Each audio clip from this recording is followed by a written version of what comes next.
percibe como un componente de la calidad. El INE sí considera su responsabilidad evaluar la equidad educativa, el avance en el logro de mayor equidad educativa en este país.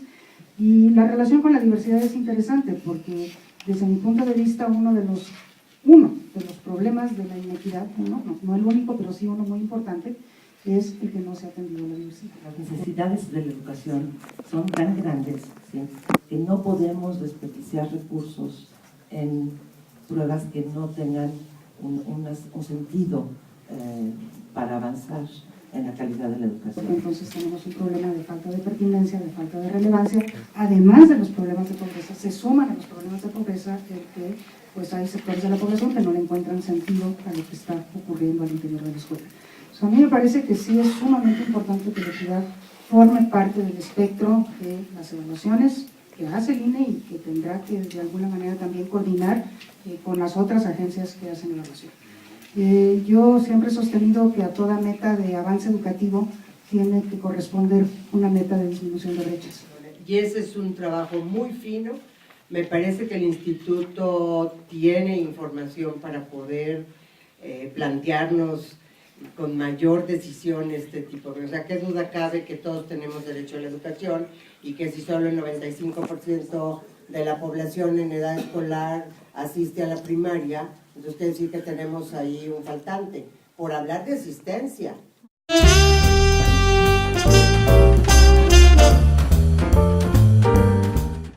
¿La cobertura para cuándo? No es responsabilidad del INE. Lo que sí tenemos que pensar es registrar esos avances que se vayan logrando, porque el problema no es que no se tenga la cobertura universal del nivel medio superior, sino que tampoco se lo tiene para el nivel de secundaria. ¿Sí? Hay conjuntos poblacionales, fundamentalmente en sectores de pobreza, en los deciles más bajos de la distribución social, que ni siquiera concluyen la secundaria. Y habrá que lanzar, digamos, a identificar qué es lo que está pasando, por qué no se da el cumplimiento de la obligatoriedad de la secundaria, para poder pensar en la cobertura universal del nivel medio superior. Al gobierno no le conviene una ciudadanía educada. Yo creo que, y lo sigo sosteniendo, es falso. A nadie le conviene ni la ignorancia ni la pobreza. Lo que sucede es que no es fácil revertirla. Al gobierno, al Estado mexicano, a la población mexicana, le conviene ser una sociedad cada vez mejor educada. Esta decisión de hacer autónomo el INE y de conquistar esa autonomía por parte de nosotros, o sea, tenemos que irla construyendo. Ese es el desafío. Vamos a contribuir a que eso suceda. Yo diría que la información que ha producido el INE no es irrelevante. El que no le preste atención o no le haya prestado atención a las autoridades educativas no es que sea relevante, simplemente nos habla de que no tenemos una cultura de la evaluación. Y ejemplo de ello te puedo decir que en los programas nacionales y estatales de educación y de no educación, usualmente el elemento de evaluar la eficacia del programa no está presente.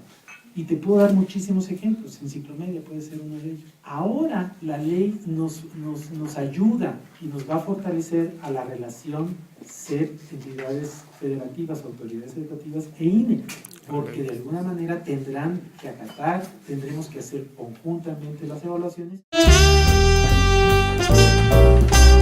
Es muy importante dar una opinión sobre la disidencia, sobre todo en Guerrero, Oaxaca, Michoacán. ¿Por qué? Porque esas manifestaciones de descontento colocan en el centro el problema de la evaluación. Los profesores están, muchos de ellos, aterrorizados por la evaluación. Lo que significó ese procedimiento judicial contra la líder del sindicato. Bueno, yo creo que, como ustedes lo pueden ver, abrió un cauce enorme político para la reforma educativa. El mensaje para los maestros descontentos debe ser: no hay por qué preocuparse por la evaluación. La evaluación no es una un tribunal que va a juzgar a los profesores. Se habla de que se va a privatizar la educación. Se habla de que se va a expulsar a profesores que tienen plaza. Ni una ni otra cosa pueden ocurrir porque no está contemplada dentro del esquema de la reforma educativa. Es un buen maestro, no se puede hacer sin la participación de los maestros. También a nivel internacional se sabe que los maestros tienen que comprar aquello respecto de lo cual se les va a evaluar. Y eso no se puede lograr sin participación. Entonces creo que hay toda la intención de escuchar a los maestros y a los maestros en general, o sea, a todos los diferentes tipos de maestros que existen en este país. Necesariamente la evaluación docente tendrá que incluir la contextualización, donde se lleva a cabo el trabajo docente, y el análisis de las condiciones bajo las cuales los docentes hacen su trabajo. Y desde este punto de vista, pues la evaluación docente también implica una evaluación a las autoridades educativas de si está poniendo o no las condiciones que necesitan los docentes para poder operar. Esto también tiene que ver con la equidad educativa y creo que tiene también que ver con el descontento, porque no es casualidad que el descontento de los docentes ocurra en los estados más pobres del país, donde en muchos casos estas condiciones no están dadas.